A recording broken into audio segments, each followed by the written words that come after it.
की प्लान करके योजना बना के हम इंडिया में कैसे अप्लाई करेंगे।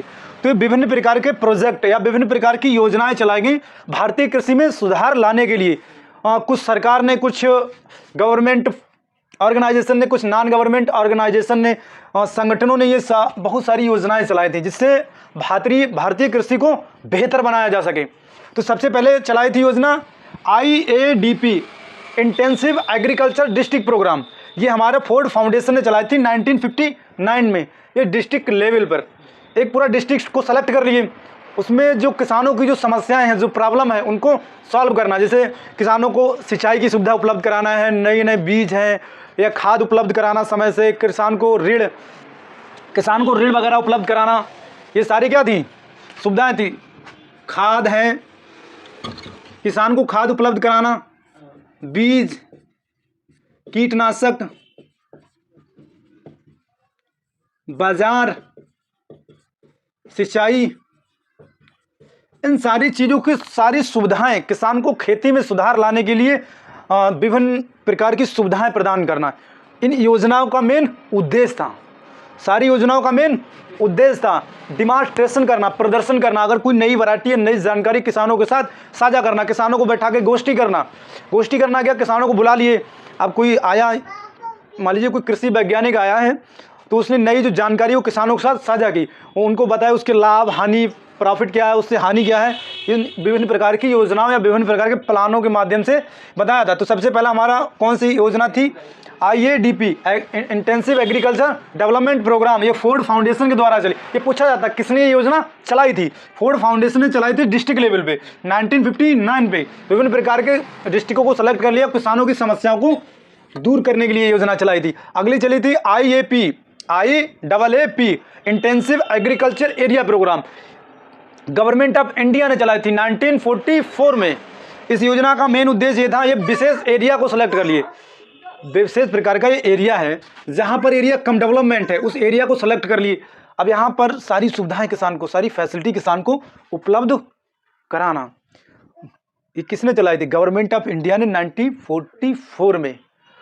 IAAP, intensive agriculture area program, विशेष एरिया को सेलेक्ट करके उसको डेवलपमेंट करने के लिए। किसानों को सिंचाई की सुविधा है, विभिन्न प्रकार के कीटनाशक हैं, दवाइयाँ हैं, मुर्गी पालन है, मछली पालन है, मधुमक्खी, जिससे किसान की इनकम ज़्यादा से ज़्यादा हो, खेती बेहतर तरह से हो, बेहतर जो भारत में भुखमरी चल रही वो ख़त्म हो जाए, इसलिए खेती को बेहतर बनाने के लिए योजना चलाएगी। अब अगली हमारी थी CADP, कमांड। ये भी चलाई थी गवर्नमेंट ऑफ इंडिया ने 1966 में। इसकी फुल फॉर्म होती है कमांड एरिया डेवलपमेंट प्रोग्राम। ये विशेष एरिया को, कुछ एरिया को सेलेक्ट कर लिए, उसमें डेवलपमेंट करने लिए। जैसे सिंचाई की, इसका मेन उद्देश्य था, जैसे पानी नहरों के द्वारा दिया जा रहा है, ट्यूबवेल के द्वारा, कुआं के द्वारा, तो पक्की नाली बनवाना है, सिंचाई की निकलने की अच्छी व्यवस्था करना है, कीटनाशक दवाइयाँ हैं, बाजार मूल्य है, ऋण उपलब्ध कराना है। किसान खेती करे, पैसे तो होते नहीं, उसके लिए ऋण उपलब्ध कराने के लिए बैंक वगैरह खोलना, छोटी छोटी, जो किसानों को समय पर ऋण दे सके, किसान अपनी खेती को बेहतर बना सके। ये योजना का मेन कार्य थे। अब अगला था HYBP, high yielding variety programme. ये भी हमारा गवर्नमेंट ऑफ इंडिया ने चलाया था, हम भारत सरकार के द्वारा योजना चलाई गई थी 1966 में या 1967 में। इसमें अच्छी अच्छी वैरायटियों का प्रदर्शन किया गया। तभी ये योजना के तुरंत बाद कौन सी योजना आई थी, GR का मतलब होता है ग्रीन रेवोल्यूशन। नई वैरायटी, अच्छी वैरायटी निकालने के बाद एकदम खेती में अचानक परिवर्तन आ गया, सारी सिंचाई की व्यवस्था खेती को बेहतर तरह से करने लगे। तभी क्या आ गया था, परिवर्तन। तो उसे क्या बोलते हैं, अब खेती हरी भरी होती, तो इसीलिए उसको हरित क्रांति बोलते हैं। अब भारत में हरित क्रांति किसने चलाई थी, विलियम गार्ड ने। और इंटरनेशनल लेवल पे किसने चलाई, वर्ल्ड विश्व क्रांति के पिता कौन है, हरित क्रांति के पिता कौन है, हाँ, नॉर्मन ई बोरलॉग।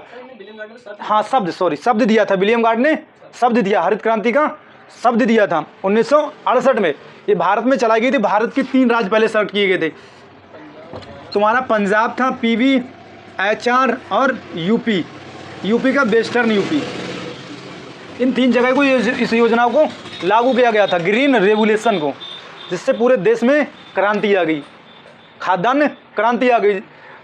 जो लोगों की, गरीब लोगों की समस्याएं थी, जो फार्मर की समस्याएं थी, भुखमरी से लोग मर रहे थे, वो समस्या को दूर हो गई। अब अगला हमारा था T&V सिस्टम, डेनियल वेनर ने चलाई थी। डेनियल वेनर, ये विदेशी वैज्ञानिक थे। इन्होंने कहा टी एंड विजिट सिस्टम का मतलब ये होता है पहले हम किसी को ट्रेंड करेंगे, हाँ देख के सीखें, करके सीखें या देख के सीखें। अब हम ट्रेनिंग दे रहे तो उसको नॉलेज पहले देंगे, अब उसके पास नॉलेज होगी तो वो विजिट करके फार्मरों के पास नॉलेज को साझा करेगा नहीं करेगा, करेगा। तो उसी योजना क्या बोलते हैं, training and visit system. Agriculture में मेन एक ऑब्जेक्ट है कहीं लर्निंग बाई डूइंग, करके सीखना। तो पहले हम करेंगे सीखेंगे, उसी के बाद दूसरे को सिखाएंगे। तो इस योजना का मेन उद्देश्य था 1973 में चली थी, डेनियल विनेरन ने चलाई थी। इसका मतलब है ट्रेनिंग एंड विजिट सिस्टम। अगला था केवीके, कृषि विज्ञान केंद्र। ये डॉक्टर मोहन सिंह मेहता कमेटी के द्वारा ये योजना चलाई गई थी। 1974 में सबसे पहले केवीके बना था पांडिचेरी में, पांडिचेरी। और कौन सी यूनिवर्सिटी से संबंधित था, Tamil Nadu agriculture university, TMU, Tamil Nadu agriculture, TMU, Tamil Nadu agriculture university से इसका संबंध था 1974 में। अब ये योजना से केवीके हर एक जिला में केवीके बने हुए हैं, अधिकतर जिलों में केवीके बने हैं। ये यूनिवर्सिटी से कनेक्ट रहते हैं। जो भी योजना, जो यूनिवर्सिटी में नई वैरायटी या नई खोज हुई है तो इन केवीके पे प्रदर्शन करने के लिए लगा दी, डिमॉन्स्ट्रेशन के लिए। अब मान लीजिए रिसर्च वैरायटी बनाए हैं, थोड़ा सा बीज होगा, हाइब्रिड बनाए तो थोड़ा सा बीज होगा, उसको किसानों तक पहुंचाने के लिए भाई बड़ा फील्ड होना चाहिए। तो उन्होंने केवीके बना रखे, वहाँ पर अपना रिसर्च करते हैं, ज़्यादा से ज़्यादा बीज हो जाए फिर किसानों को उपलब्ध करा दिया। तो ये हर एक यूनिवर्सिटी से रिलेट होता है, ये यूनिवर्सिटी ही इसको चलाती है। मेन संबंध इसका किससे होता है, यूनिवर्सिटी से। कौन सी कमेटी की सिफारिश से हुआ था, डॉक्टर मोहन सिंह मेहता कमेटी 1974 में केवीके स्टार्ट किए थे। इसका काम भी वही था, कृषि को आगे बढ़ाना। अगला चलाया था आत्मा। इसका मतलब ये नॉन गवर्नमेंट ऑर्गेनाइजेशन सिस्टम। इसमें गवर्नमेंट का कोई भी हस्तक्षेप नहीं था। कुछ लोगों ने आत्मा का विकास किया, एक संगठन बना लिया था उन्होंने। कुछ लोग जो एग्रेसिव फार्मर थे, जो प्रोग्रेसिव फार्मर थे, उन्होंने एक संगठन बना लिया। उन्होंने खेती को डेवलपमेंट करने के लिए एक एजेंसी बनाई, उसका नाम क्या दे दी, आत्मा। ये 2005 या 6 में स्टार्ट हुई थी हैदराबाद में। Agriculture technology management agency, agriculture technology management agency, non government organisation था। 2005 और 6 में स्टार्ट हुआ था। कृषि का डेवलपमेंट करने के लिए एक संगठन था। इसमें गवर्नमेंट का कोई भी हस्तक्षेप नहीं था, किसानों ने ही अपना संगठन बना लिया था। अब अगला हमारा क्या था, ATIC, agriculture technology information centre, agriculture technology information centre. अब एग्रीकल्चर है, उसकी जो नई नई जानकारी, हम जानकारी इंफॉर्मेशन सेंटर बना दिए, उसको पहले कलेक्ट किए। मान लीजिए यहाँ ये सेंटर बना हुआ है, यहाँ पर नई जानकारी आ गई एग्रीकल्चर, और फार्मर उससे कनेक्ट है तो फार्मरों तक पहुँचा दी उस जानकारी। अगला स्टार्ट हुआ था FCC, फार्मर किसान कॉल सेंटर, हिंदी में बोलते हैं, इंग्लिश में फार्मर कॉल सेंटर। स्टार्ट हुआ था 2004 में, गवर्नमेंट ऑफ इंडिया ने स्टार्ट किया था। ये सारी जितने भी सारे प्लान हैं, ये सारी योजनाएं हैं, कौन ये वाली 1999 में ये योजना स्टार्ट हुई थी, 1999 में। इन सारी योजनाओं को, खेती को बेहतर बनाने के लिए ये योजनाएं चलाई गई। अब ये योजनाएं एक बार पढ़ लेना और इसका स्क्रीनशॉट ले लेना। हमें पढ़ना है cyber extension in agriculture, cyber extension in agriculture. Agriculture में साइबर माने होता है नेट, नेट का हम किन किन तरह से यूज कर सकते हैं। ये ICT, information and communication technology, information नई जो जानकारी है, और कम्युनिकेशन माने होता है प्रसार प्रचार, और टेक्नोलॉजी माने तकनीकी, नई जो तकनीकी है वो किसानों तक हम कैसे पहुंचा सकते हैं, किन किन विधियों से हम किसानों तक पहुंचा सकते हैं। तो हमारा उसका महत्व, किसानों के लिए महत्व क्या है, ICT का। सबसे पहला कृषि समाचार, कोई नई वैरायटी है, नई जानकारी है तो हम समाचार के माध्यम किसानों तक पहुंचा सकते हैं। अब समाचार या तो हम अखबार में निकलवाएं, या तो हम TV में दिखाएं, या रेडियो वगैरह, या हम कोई एडवर्टाइजमेंट ऐड करवाएं। दूसरा कृषि की नवीनतम सूचना। अब भाई नेट के द्वारा हर कोई किसान आज के ज़माने में टेक्नोलॉजी से कनेक्ट है, तो उसको अगर हम यूट्यूब वगैरह है, नेट वगैरह या अखबार या किसी माध्यम से उसको निकलवा दें नई जानकारी, तो किसानों तक पहुंच जाएगी, नहीं पहुंच जाएगी आराम। नई टेक्नोलॉजी, नई तकनीकी किसानों तक पहुंचाना। मौसम भविष्यवाणी, पूर्व चेतावनी। अभी देखना ज़्यादातर किसान बहुत एडवांस हो गए, वो पहले से वेदर वाला जो एप्लीकेशन रहता है उसको खोलते हैं, देख लेते हैं मौसम कितने दिन तक खराब है, कल 90% वर्षा, 80% है, परसों 100% है, तो वो उसी के अनुसार अपने फसलों को लगाते हैं। उन्हें चेतावनी मिल जाती पहले, अभी वर्षा होने वाली है तो फसल ना लगाओ। अगर सबसे ज़्यादा सर्च किया जाता है वेदर, हाँ वेदर सबसे ज़्यादा सर्च किया जाता है, क्योंकि ये मौसम की भविष्यवाणी करता है। अगला का रोग कीट प्रबंध, रोग जो लगते हैं उनका प्रबंध बताना, ये टेक्नोलॉजी के माध्यम से तो हो सकता है, नई टेक्नोलॉजी, नई जानकारी।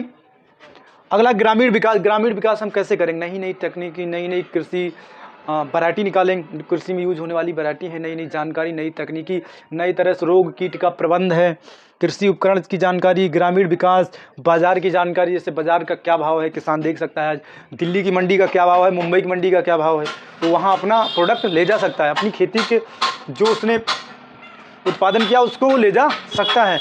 नहीं तो उसे हर मंडी की जानकारी थोड़ी नहीं, कहाँ क्या है। कृषि उपकरण अभी सब्सिडी किसान सरकार देती, तो किसान को क्या जानकारी सब्सिडी मिल रही, हर दिन ब्लॉक में तो जाएगा नहीं पूछने, उसके पास मोबाइल है, जानकारी आ जाएगी तो देख लेगा हाँ सब्सिडी आ रही, ब्लॉक में जाके फॉर्म भरवा देगा। तो ये सारी जो नई नई टेक्नोलॉजी है, एक दूसरे से आदान प्रदान जो जानकारी हम करते हैं उसी को हम साइबर एक्सटेंशन बोलते हैं। साइबर कैफे भी नेट के द्वारा जो नई जानकारी हम किसानों तक पहुँचाते हैं उसको साइबर एक्सटेंशन कहते हैं। इसका एक स्क्रीनशॉट लेना, ये इतना ही है बस। ये विभिन्न प्रकार की योजनाएं चलाई गई। Extension rural development program, extension rural development program, इन योजनाओं का मेन उद्देश्य था गांव का विकास कैसे करें। इसीलिए विभिन्न प्रकार की गवर्नमेंट ने योजनाएं चलाई थी गांव के यूथ का विकास करने के लिए और गांव के लोगों का विकास करने के लिए, गांव का विकास करने के लिए ये सरकार ने विभिन्न प्रकार की योजनाएं चलाई थी। सबसे पहले चलाई थी CDS, इसका मतलब है फुल फॉर्म है community development system. Community development system का मतलब ये कुछ एरिया, कुछ गांव को सेलेक्ट कर लिया गया, उसको डेवलपमेंट करने के लिए योजना चलाई गई थी 2 अक्टूबर 1952 में। कम्युनिटी डेवलपमेंट प्रोग्राम कब चलाया गया था? 1952 में भारत सरकार के द्वारा। अगला था NES, national extension service system या सर्विस, नेशनल एक्सटेंशन सिस्टम 1953 में चलाई गई। कुछ गांव को सेलेक्ट कर लिया गया था, इसमें कुछ 6000 गांव थे, उनको सेलेक्ट करके उनमें नए विचार या नई जानकारी देना एक्सटेंशन के माध्यम, प्रचार प्रसार के माध्यम, जिससे वहाँ के विकास हो सके, गांव का विकास हो सके। अगली थी TADP, tribal area development programme, जनजाति विकास प्रोग्राम। जनजाति जो नीची कास्ट के लोग थे उनका भी विकास करने के लिए सरकार ने योजना चलाई थी 1973 और 74 में। 73-74 में योजना कौन चलाई थी? जनजाति विकास योजना। तो जनजाति जो नीची कास्ट के लोग होते हैं, जो जिसमें SC वगैरह आते हैं, उनके विकास करने के लिए योजना चलाई थी सरकार। अगली योजना थी IRDP, intensive rural development programme. Intensive rural development programme 1976-77 में चलाया गया था। 1976-77 में चलाया गया गाँव का विकास करने के लिए। अगली थी TRYSEM, training rural youth self employment management training rural. इसका मतलब ये हुआ था गांव के जो व्यक्ति हैं उनको हम ट्रेनिंग देंगे, रूरल एरिया में जो व्यक्ति हैं और यूथ माने जवान हैं, जवान व्यक्तियों को ट्रेनिंग देंगे जिससे वो अपना रोजगार स्वयं देखें। तो योजना कब चलाई गई थी? 1979 में। 1979 में ट्राइसेम चलाई गई थी, उनको हम ट्रेनिंग देंगे। इसी की एक योजना अभी चल नहीं रही है, इसके समान जिसको बोलते हैं प्रधानमंत्री योजना, कौशल विकास योजना। तो यही था, यहाँ से ट्रेनिंग लो, खुद का रोजगार खोजो, रोजगार नहीं मिलता कहीं, तो ये रोजगार जो गांव के लोग हैं उनका विकास करने के लिए योजना चलाई। अगला है rural land lease guarantee programme, जो जिस लोगों के पास लैंड नहीं, ज़मीन नहीं, उनका विकास करने के लिए 1983-84 में योजना चलाई गई थी। पहले चलाई गई थी नरेगा 2005-06 में, उसका नाम चेंज करके 2009 में क्या नाम रख दिए? मनरेगा। मन का है तब जाओ तब काम। ये 100 दिन का रोजगार देती है 1 साल में। ये योजना का मेन उद्देश्य है गांव का डेवलपमेंट करना और लोगों को 100 दिन का रोजगार देना। ये गारंटी है तुम्हारी। इसका फुल फॉर्म है Mahatma Gandhi national rural employment guarantee agency. 2009 में इसका नाम चेंज कर दिया, फिर चलाई गई पंचायती राज। 2 अक्टूबर 1959 में नागौर डिस्ट्रिक्ट राजस्थान में सबसे पहले चलाया गया पंचायती राज व्यवस्था। 2 अक्टूबर 1959 में नागौर डिस्ट्रिक्ट राजस्थान में योजना चलाई गई। अभी चलता नहीं, जो प्रधान वगैरह बनती है क्या है? पंचायत डेवलपमेंट ही तो प्रोग्राम है।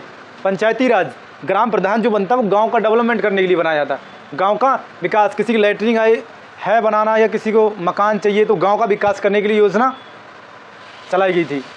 ये विभिन्न प्रकार की योजनाएं गांव के विकास करने के लिए चलाई गई। इसका एक स्क्रीनशॉट ले लेना।